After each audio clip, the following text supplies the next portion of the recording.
우리 좌우에 계신 분들 한번 서로 인사 나누겠습니다. 은혜가 풍성한 한 주가 되기를 원합니다. 은혜가 풍성한 한 주가 되기를 원합니다.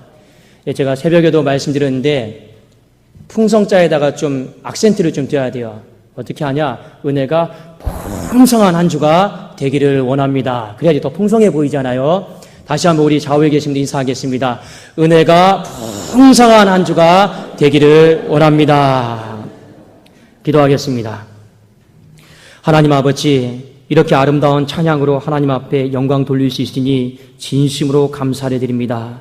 이곳이 곧 하나님의 천국이고 하나님의 임재하신 예배인 줄로 믿습니다. 우리의 찬송을 기뻐 받아 주시옵소서. 하나님, 지난 9월달도 지켜주시니 진심으로 감사를 드립니다.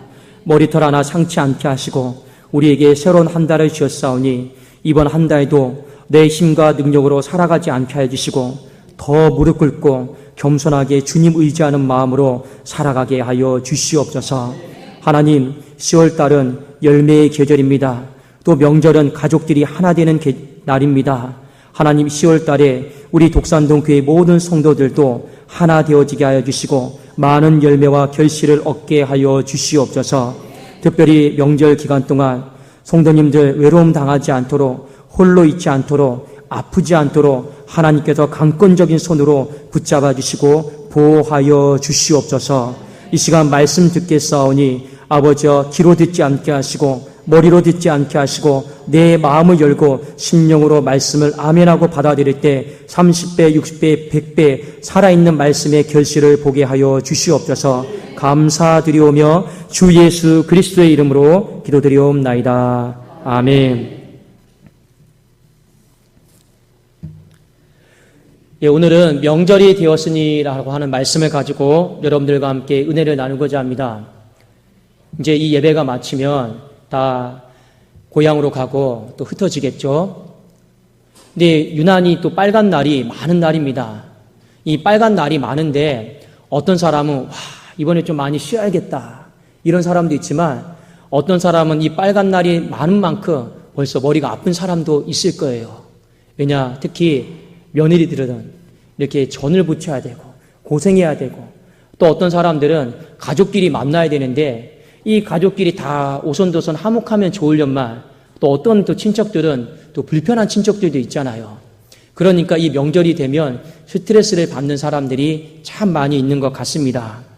빨간 날은 많은데 진정한 쉼이 없는 것이 우리의 또 안타까운 현실인 것 같기도 합니다. 오늘 본문 말씀의 배경을 보면 명절이 되어라고 이렇게 시작이 되고 있습니다. 요한복음 5장 1절에 그 후에 유대인의 명절이 되어 예수께서 예루살렘에 올라가시니라. 이 명절이 어떤 명절인지는 구체적으로 알지는 못하지만 영어 성경에 보면 페스티벌, 축제다라고 이렇게 표시가 되어 있습니다. 그러니까 요한복음 5장은 명절이 되었으니까, 축제가 되었으니까 좀 기쁘고 행복하고 잔치하는 말씀이 나오면 참 좋은데 오늘 요한복음 5장에는 그런 말씀이 나오지 않습니다. 오히려 축제와 정반대되는 쉼이 없는 그런 말씀이 좀 많이 나오고 있죠. 예루살렘 양문 곁에 베데스다라고 하는 못이 있었습니다. 거기에 많은 병자가 있었고 소경이 있었고 이 못 걷는 사람이 있었고 그리고 손이 마른 사람들이 있었습니다. 그 중에서 예수님이 보실 때 가장 눈에 띄었던 사람은 누구였냐면 38년 동안 병을 얻어서 몸을 잘 가누지도 못하고 움직이지 못했던 사람이었습니다.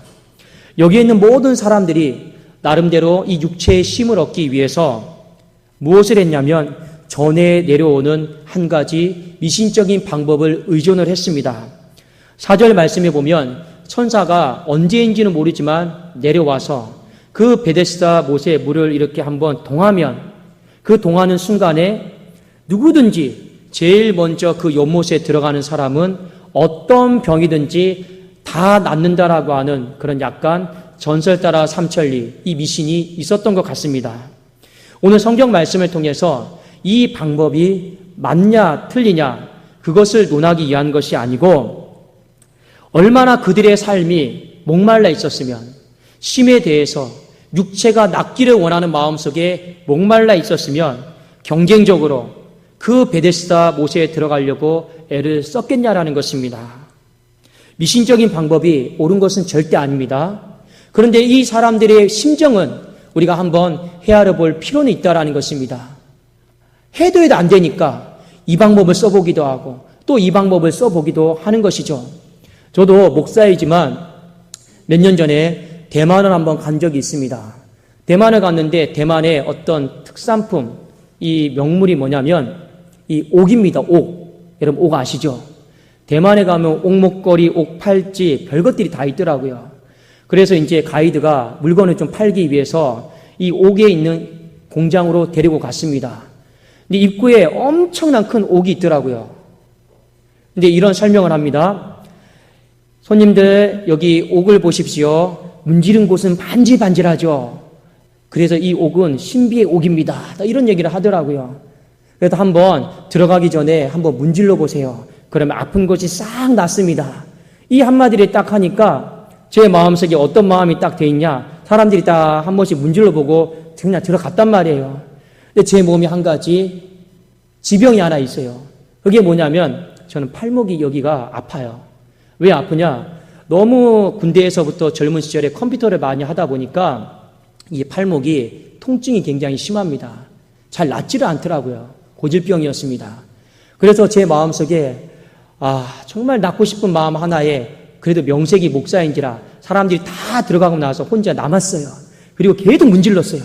계속 문지르면서 이게 혹시 미신은 아닐까? 또 사람이 자기 합리화가 있지 않습니까? 아니야. 그렇게 평소에 기도했는데 하나님의 응답일 수도 있어. 문질러야지. 그랬던 기억이 있어요. 여러분, 목사가 이렇게 믿음이 없어요. 목사도 몸이 아프고 힘들면 이상한 데로 찰 때가 많이 있는 것 같습니다. 그냥 불쌍히 여겨주시면 될 줄로 믿습니다.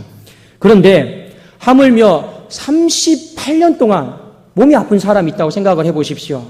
얼마나 육체가 낫기를 원하는 마음, 이 심에 대한 간절한 마음이 그들에게 있었겠습니까? 예수님은 오늘 38년 된 병자에게 찾아가셔서 이 병자에게 명절이 되었는데 쉬지 못하고 있는 모습을 보니까 너무 마음이 아프셨어요. 그리고 이 병자에게 이렇게 말씀하셨습니다. 요한복음 5장 6절에서 8절을 제가 한번 읽어드리겠습니다.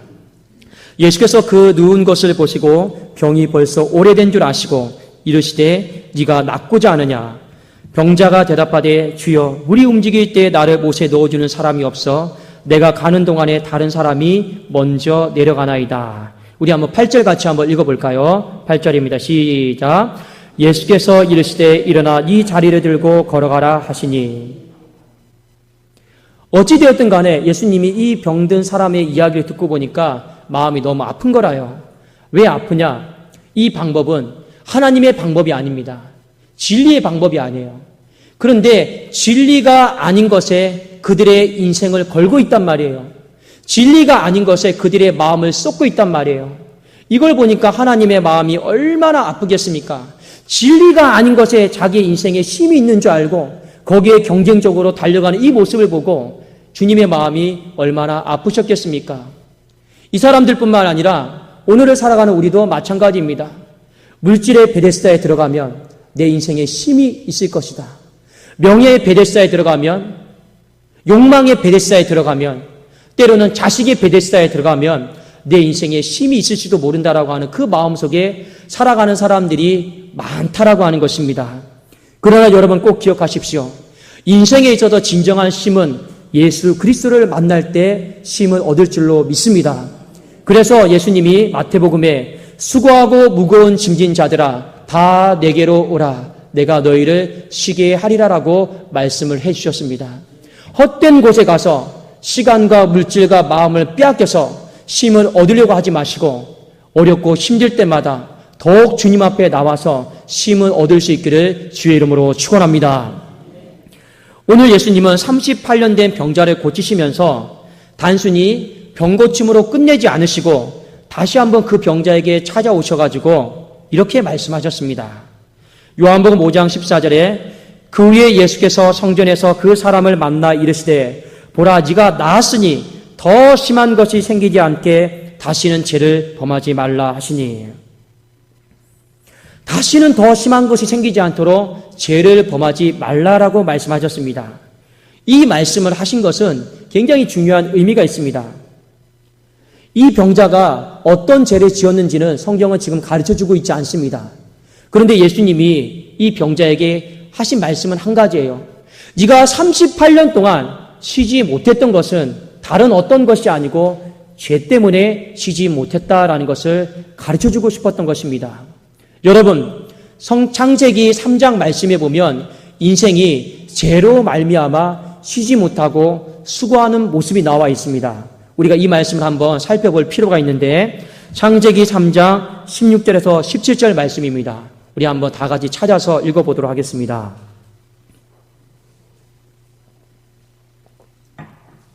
16절 같이 한번 읽어보겠습니다. 시작. 또 여자에게 이르시되 내가 네게 임신하는 고통을 크게 더하리니 네가 수고하고 자식을 낳을 것이며 너는 남편을 원하고 남편은 너를 다스릴 것이니라. 그 다음 절입니다. 시작. 아담에게 이르시되 네가 네 아내의 말을 듣고 내가 네게 먹지 말란 나무의 열매를 먹었은즉 땅은 너로 말미암아 저주를 받고 너는 네 평생에 수고하여 그 소산을 먹으리라. 사람이 수고함으로 말미암아 사람이 죄로 말미암아 뭐가 들어오게 되었습니까? 수고가 들어오게 되었습니다. 죄를 짓기 전에는요, 수고가 들어오지 않았어요. 여러분, 원래 하나님의 백성의 인사법은 뭐냐면 샬롬입니다. 샬롬. 평안하는 빕니다. 평안하십시오. 이게 하나님의 백성의 인사법이에요. 죄가 없었을 때는요, 평안하십시오. 평안을 빕니다. 그런데 죄가 들어옴으로 말미암아 우리는 죄인이 되어버렸잖아요. 그러니까 우리는 알게 모르게 서로 인사를 뭐로 하냐면 예, 수고하십시오. 수고하십시오. 이것을 입버릇처럼 해요. 우리의 인사법이 바뀌어버렸어요. 왜 그러냐? 우리 안에 죄가 들어왔기 때문에 그렇습니다. 그러나 여러분, 우리의 인생 가운데 죄가 들어왔다 할지라도 우리는 하나님께서 원래 가르쳐 주었던 그 인사법, 평안하십시오. 하나님의 평화가 임하기를 원합니다.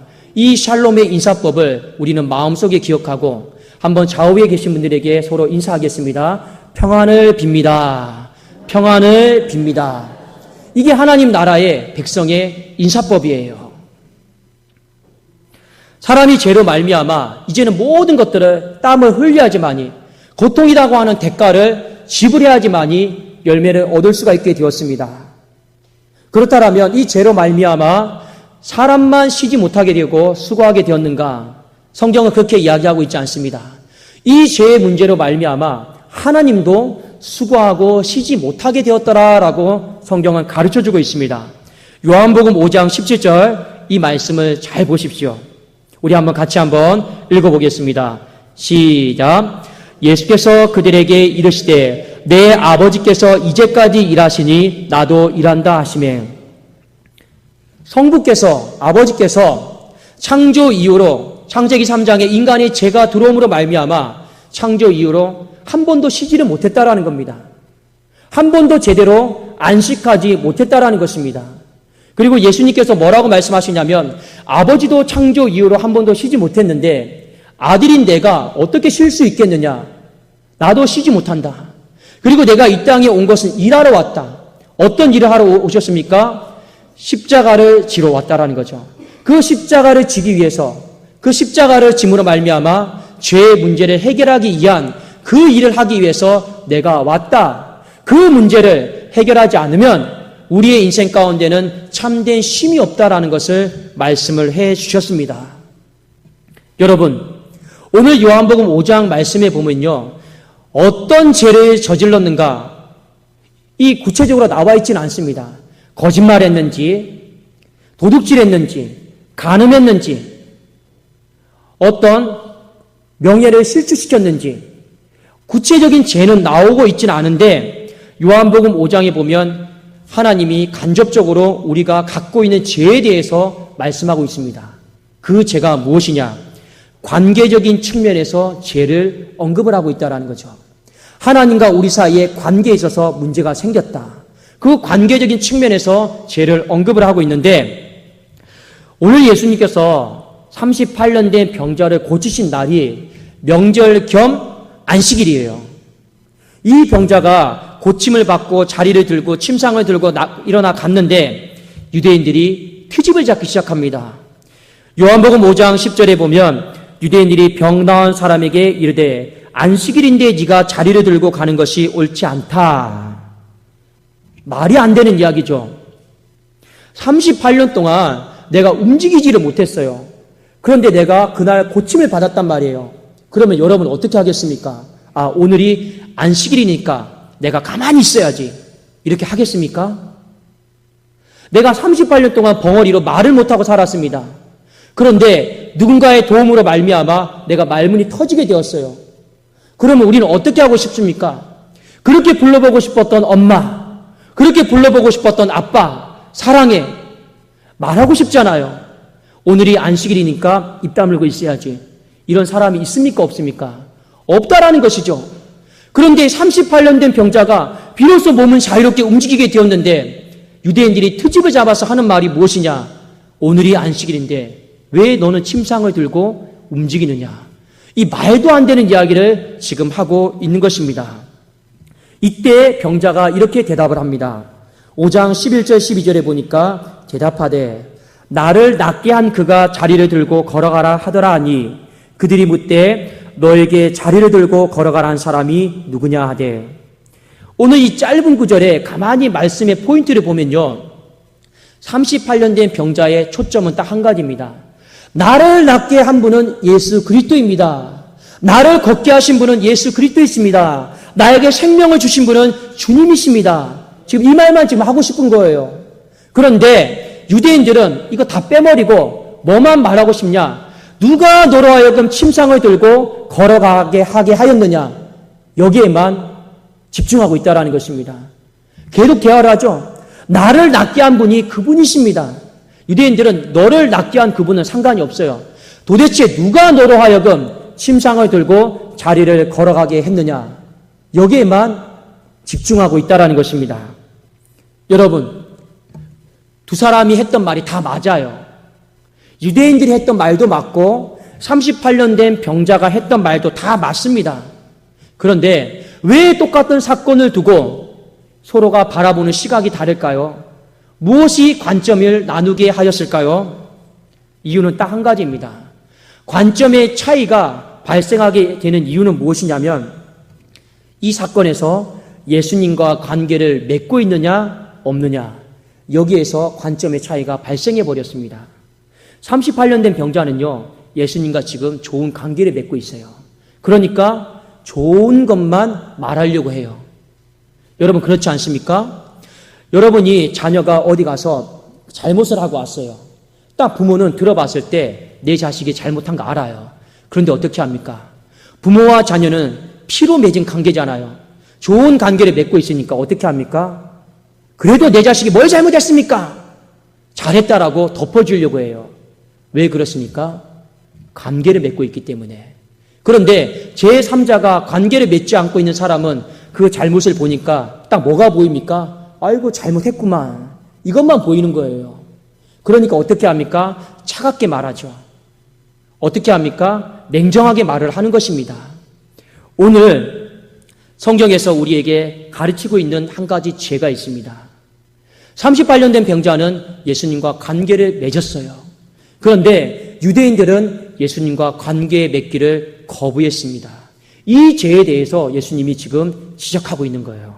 좀 더 구체적으로 보면 요한복음 5장 39절 40절에 보면 이 부분이 분명하게 나와 있습니다. 5장 39절 40절을 우리가 같이 한번 읽어보기를 원합니다. 시작.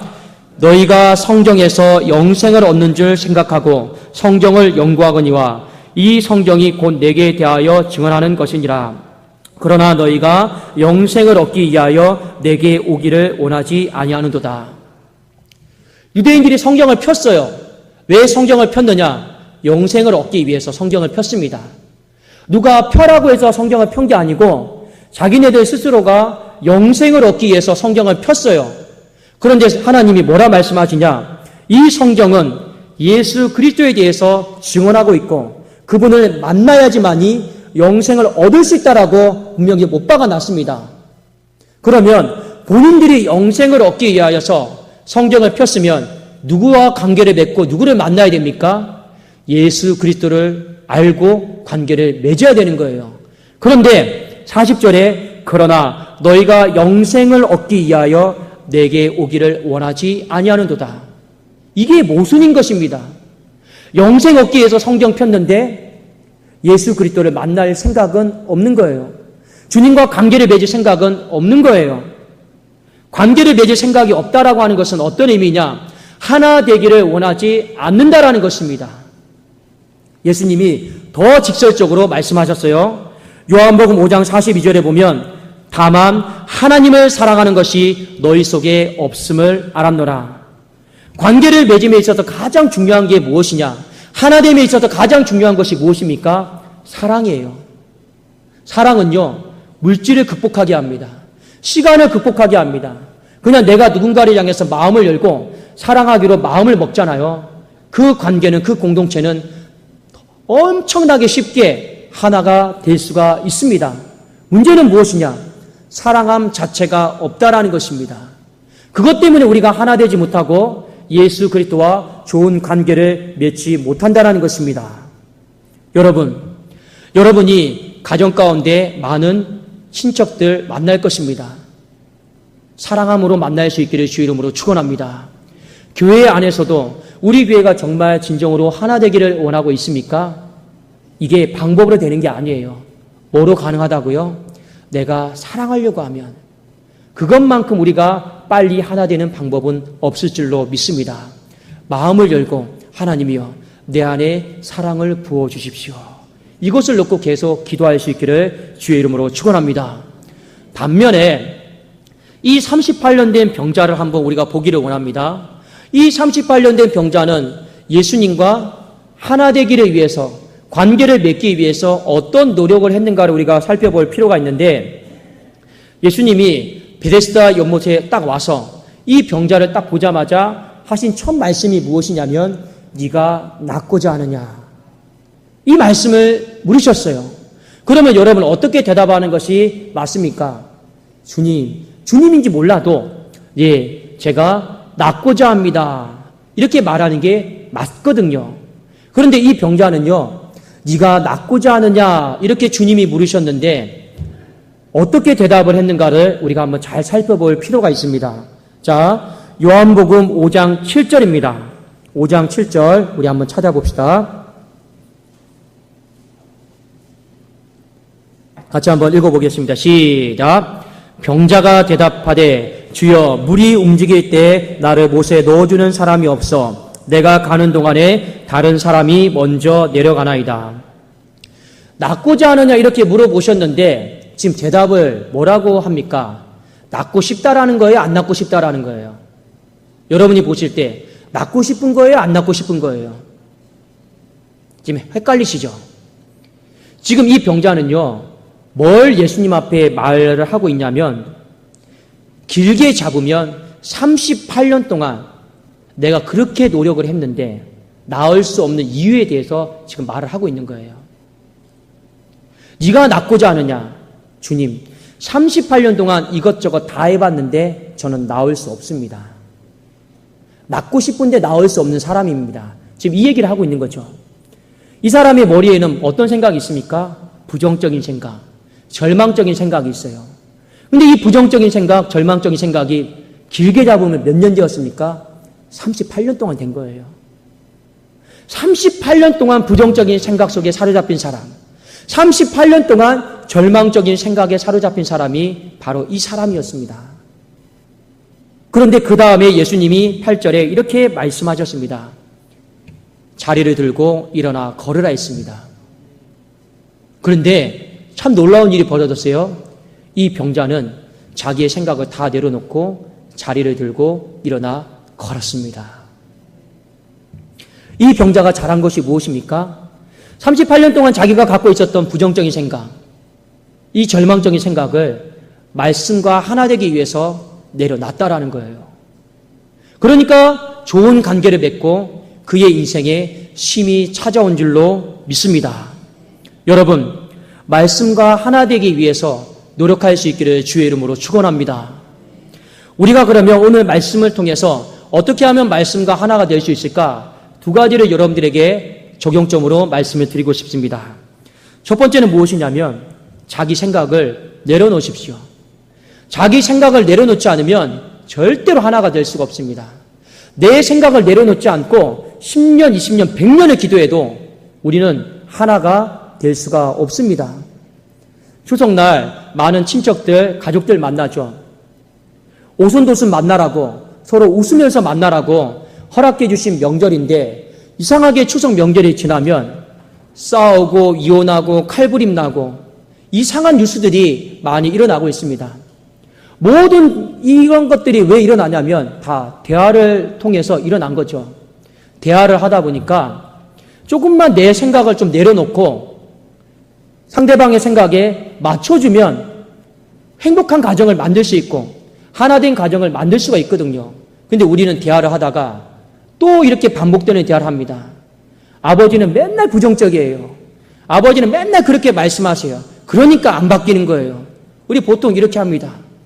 제가 어제도 잠깐 부모님에게 인사를 딱 드리러 가면서 어머니, 아버지 저랑 이렇게 대화를 하다가 또 언성이 높아질 뻔했어요. 또 우리는 또 명절만 되면 왜 이렇게 또 언성이 높아지나. 이 마음이 또 아픈 마음이 있어서 제가 이랬어요. 어머니, 아버지가 이 집안의 가장이니까 우리 생각을 내려놓고 아버지께 맞춰줍시다. 그냥 아버지가 불편하지 않으면 그게 답이죠. 하고 이렇게 정리를 하고 딱 왔습니다. 여러분 이번 명절 때 가족들 많이 만나잖아요. 특별히 우리 젊으신 분들, 우리 부모님에게 어르신들에게 생각을 좀 맞춰드리세요. 내 자기 생각을 내려놓고 하나 되기 위해서 서로가 한번 노력을 해볼 수 있기를 주의 이름으로 축원합니다. 말씀과도 마찬가지예요. 하나님 말씀과 인간의 생각이 물과 기름과 같은 것이에요. 어떻게 하나 되기가 쉽겠습니까? 누군가 하나는 내 생각을, 자기 생각을 내려놔야 되죠. 내려놔야지 우리가 말씀과 하나가 될 수가 있잖아요. 우리가 하나 되기 위해서, 좋은 관계를 맺기 위해서 가장 중요한 것은 무엇이냐? 어떻게 해서든지 이 병자가 38년 동안 가지고 있었던 부정적인 생각, 이 절망적인 생각, 그것이 맞다라고 생각했던 생각을 말씀 앞에서 다 내려놓았습니다. 그러니까 하나가 되었죠. 그러니까 그의 인생에 명절의 쉼이 찾아온 줄로 믿습니다. 우리가 자기 생각을 내려놓으면 그 순간에 가정에 쉼이 찾아오고 교회에도 쉼이 찾아올 줄로 믿습니다. 두 번째는 무엇이냐? 사랑하십시오. 말씀을 사랑하십시오. 여러분, 사랑이다라고 하는 것은요, 그 어떤 것보다도 좋은 관계를 맺게 하고 하나 되게 하는 엄청난 힘과 능력이 바로 사랑입니다. 여러분이 말씀을 사랑할 때 어떻게 하는 것이 목사님 말씀을 사랑하는 겁니까? 연애 시절을 한번 잘 생각해 보시면 됩니다. 그래도 젊었을 때 한 번이라도 연애 편지 써보시거나 받아본 적 있으십니까? 있으세요? 없으세요? 근데 없으셔도 꿈에라도 그런 편지를 받아봤다 이렇게 생각하시면 됩니다. 연애 편지를 딱 내가 사랑하는 사람에게 연애 편지를 딱 받으면 어떻게 그것을 딱 읽게 되느냐? 뭐부터 제가 딱 신경을 쓰냐면 제가 연애 경험상 이렇게 말씀을 드리는 겁니다. 상대방이 나에게 호칭을 어떻게 붙였는지부터 신경을 씁니다. 그냥 성금아 이렇게 불렀는지 사랑하는 성금아 이거 굉장히 민감해요. 그리고 중간에 점점점 했을 때 이 점점점의 의미는 또 뭘까? 하고 싶은 뒷말은 또 뭘까? 또 이걸 생각하다가 또 있죠. 또 어떤 비유를 썼습니다. 이거 또 직접 표현을 못하니까 부끄러워서 또 이렇게 썼나? 또 이런 생각도 하게 되죠. 마지막 추신에다가 PS하고 추신을 적습니다. 진짜 이거 하고 싶은 말이 요거구나. 이런 별 생각을 다 하면서 편지를 읽어요. 어떤 마음으로 읽습니까? 사랑하는 마음으로 읽으면요. 그 글들이, 마음들이, 감정들이 다 튀어나옵니다. 여러분이 하나님의 말씀을 사랑해 보십시오. 문자적으로 그냥 읽지 마시고 사랑하면요. 모든 부르심들, 호칭들, 말들, 단어들 이 모든 것들이 내게 그냥 튀어나오게 되어 있습니다. 그러면 우리는 자연스럽게 하나님과 좋은 관계를 맺게 되고 하나 되게 될 줄로 믿습니다. 좋은 관계를 맺고 하나 되게 되는 그 순간이 바로 내 인생에 쉼이 없는 순간인 줄로 믿습니다. 가족들도 마찬가지죠. 부족하고 미운 사람이 있고 연약한 사람이 있다 할지라도 마음을 한번 활짝 여시고 사랑하는 마음으로 하나 되어보려고 애를 써보십시오. 어이구 저 왼수 맨날 내 속만 썩히고 이러지 말고 이번 명절은 그냥 웃으세요. 웃으면서 그래 저 사람 때문에 내가 주회전에 나가서 한 번이라도 더 기도한다. 감사하다. 이 마음을 가지고 사랑하려고 애를 써보십시오. 저도 우리 독산동교회 성도님들 여기 예배드리고 있는 모든 성도님들 한 사람도 예의 없이 다 사랑합니다. 제가 사랑하는 마음 없이 누군가를 차별하고 선을 긋고 그러면 하나님이 다 아세요. 그 마음을 하나님이 기뻐하실까요? 그 마음 가운데 하나님이 독산동교회 가운데 진정한 하나됨을 주실까요? 목사가 마음에 누군가를 선을 긋고 사랑하는 마음이 제한이 되어 있는데 아무리 제가 나와서 우리 여러분 하나 되게 기도합시다. 사랑을 위해 기도합시다. 하나님 보시면 너 그거 미선이다. 가짜다고 하시겠죠. 그래도 그 말을 할 수가 없는 거죠. 그러나 제 마음 가운데 하나님 앞에 진짜 고백할 수 있는 것은 나이 든 어르신들이 또 멀리서 오는 성도님들 아픈 사람이든지 젊은 아이든지 아기든지 모든 사람을 사랑하는 마음을 가지고 대하려고 애를 쓰고 있습니다. 그 마음을 하나님께서 아시기 때문에 시간이 지나면 우리 독산동교회가 더 하나됨으로 영적인 쉼이 있고 하나님의 평화가 깃들 줄로 믿습니다. 여러분 오늘 말씀을 통해 우리가 꼭 한 가지만 같이 결단을 하기를 원합니다. 예수님과 하나 되기 위해서 노력하는 그 순간 예수님과 좋은 관계를 맺기 위해서 애를 쓰는 그 순간이 진실로 우리의 인생 가운데 참된 평화가 있고 참된 샬롬이 있고 진정한 쉼이 있는 줄로 믿습니다. 헛된 곳에 가서 물질의 베데스다, 명예의 베데스다, 욕망의 베데스다 그곳에 가서 내 인생의 쉼을 찾아보려고 하지 마십시오. 명절 때 자식들이 찾아오면 그냥 붙들고 기도해 주세요. 축복해 주세요. 그것이 나는 더 기쁘고 행복하다. 우리 가정은 주님 안에서 쉼을 얻을 수 있는 가정이다. 그걸 자꾸만 우리가 자녀들에게도 가르쳐야 되지 않겠습니까? 이번 명절 여러분의 가정 가운데 진정한 쉼이 있기를 주의 이름으로 축원합니다. 무엇보다도 10월 한 달이 새롭게 시작이 되었잖아요.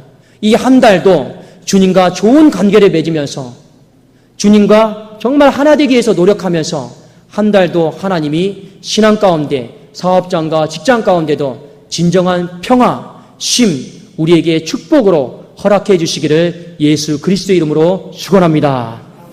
우리 한번 같이 기도하도록 하겠습니다. 하나님 아버지 감사를 드립니다.